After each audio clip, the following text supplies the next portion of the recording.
Help me to reach 2,000 subscribers. The moment I heard the phone drop from my trembling hand, I felt my entire spine turn to ice. The nurse on the other end had said only one sentence, yet it sliced through me with a force I could not breathe through. Your wife is in the emergency room and she is asking for you. I could hear voices behind her. Frantic ones, urgent ones, the kind that never deliver good news. I should have run out the door instantly, but I froze. My heart was pounding so violently that I tasted metal on my tongue. Because barely an hour earlier, I had discovered the truth I had spent months refusing to see. A truth that now sat in my chest like a burning stone. She had been cheating. And now she needed me. The drive to the hospital felt like a fever dream. Streetlights smeared across my vision. My hands clutched the wheel so tightly my knuckles ached. Every memory of our marriage flashed in chaotic bursts. Her laughter during late-night movies. Her warmth whenever she curled against me in bed. Her recent distance that I had explained away as stress. My own foolish hope that love could be enough to keep her close. When I stepped into the emergency room, the smell of antiseptic hit me so sharply it made my throat close. A doctor approached. Her expression steady yet shadowed with something that made my stomach twist. She is stable, she said. She asked for you the moment she woke up. I followed her down the hall. With each step my mind spun through every sign I had ignored. The secretive smiles at her phone. The sudden need for privacy. The excuses that sounded almost rehearsed. I had told myself trust mattered more than suspicion, that love meant believing. But love had made me blind.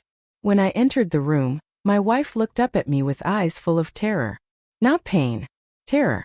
You came, she whispered. I did not know how to answer. My emotions were a tangled mess of heartbreak, fury, and something I hated myself for feeling. Concern. What happened, I asked, though my voice barely held steady. She looked away, her breath shallow. I thought I could handle everything, she said. But I was wrong. I was so wrong. Her fingers trembled as she reached for me but stopped short, as if afraid she no longer had permission. Earlier today I confronted her. I had shown her a message I found on her tablet. A message that confirmed every fear. A message from him. The man she swore was only a friend. The man who had kissed her in a parking lot 2 nights ago while she thought I was working late. I had walked out. She had cried. I had ignored her calls. And then the hospital called. Tell me, I said, my voice barely more than breath. She broke then. Completely. I was coming to find you, she said.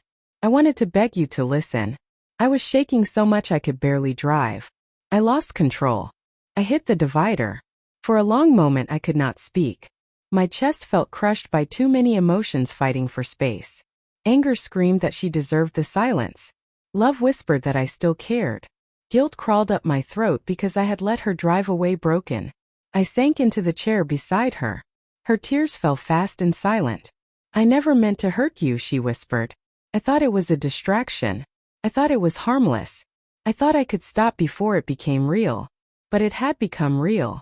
And now reality sat between us like a shattered glass wall.